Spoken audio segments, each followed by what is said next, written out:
This is the best, crazy cheap portable keyboard you can get for your travels. It fits perfectly alongside your tablet on those tiny economy tray tables and helps you get the job done quite comfortably. I have a previous generation 11-inch iPad Pro, which is a fantastic device for carry-on only travels. However, the on-screen keyboard or Apple Pencil isn't very efficient for entering large amounts of text. There's the Apple Magic Keyboard, of course, and it's great, but it is heavy, extremely expensive, doesn't protect the edges of the tablet, and is risky to use on your lap. Yeah. On top of that, you can't use the keyboard when it's detached from the iPad. So I grabbed this $30 trifold keyboard instead. I've been using it for a while now, and I couldn't be happier.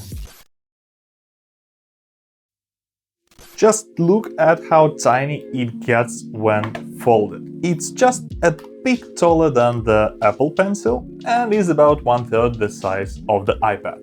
The keyboard is extremely light, weighs just under 240 grams. When unfolded, it still has a pretty small footprint. Most importantly, it doesn't take up much vertical space like the Apple Magic Keyboard or Logitech Combo Touch do, as the trackpad is located on the right and not underneath the keys.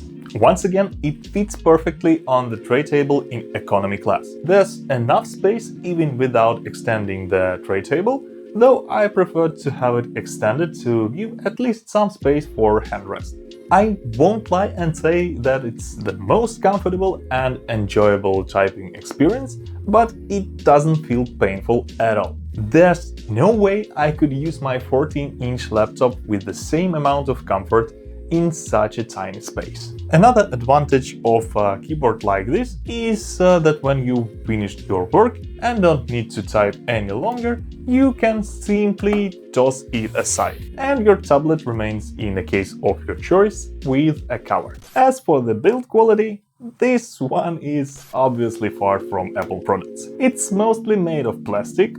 It's not built like a tank, and it probably won't last long enough to be passed down to your grandchildren. The cover material is made of some kind of synthetic fabric, or whatever this mesh textile plasticky stuff is called. It's basically the same as the one on my Kindle cover case, which has held up pretty well for about 4 years, though it has cracked a bit at the fall. I guess the same will happen to the material of the keyboard cover after continuous folding and unfolding.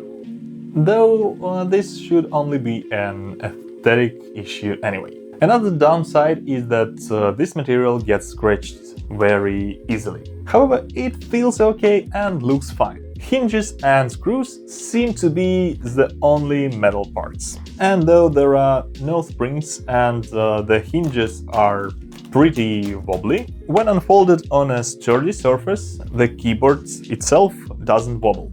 I don't like that the back of the keyboard has no rubber pads, or at least some bumps to prevent it from easily slipping. When folded, the left and right sections are held together by magnets. These aren't very strong, but are more than enough to hold the sections in place, unless you shake very hard.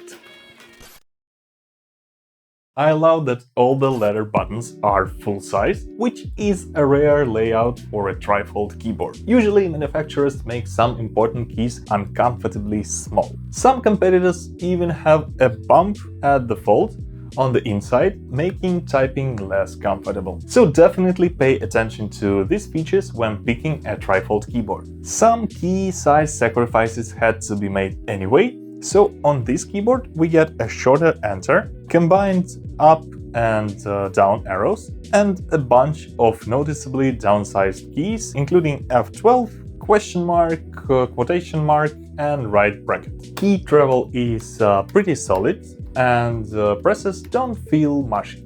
The spacebar has no wobble.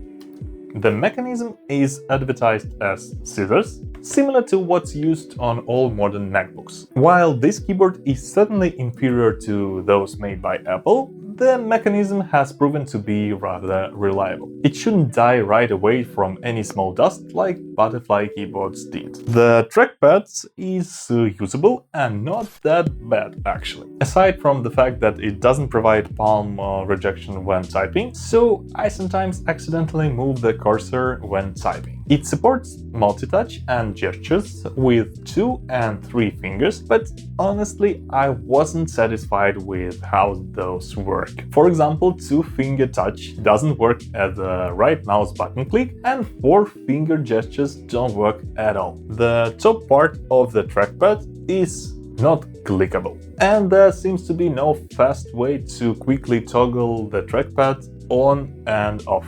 Generally, it's a decent basic trackpad that gets the job done. I didn't feel the urge to rip it off and use a mouse instead. However, you shouldn't expect it to be on par or even close to Apple trackpads, even from a decade ago. The keyboard uses Bluetooth 5.1 for connection. It supports wireless connection only, as the cable is used exclusively for charging. The keyboard can be paired with up to 3 devices. Fast switching between them is easily done via Fn plus A, S and D. It should be noted that the switch is not immediate and takes 2 or 3 seconds. Wake up from sleep is not that fast either, especially compared to my mechanical keyboard from Ajas, which I reviewed previously on the channel. However, the connection itself is perfect. I haven't experienced any issues whatsoever.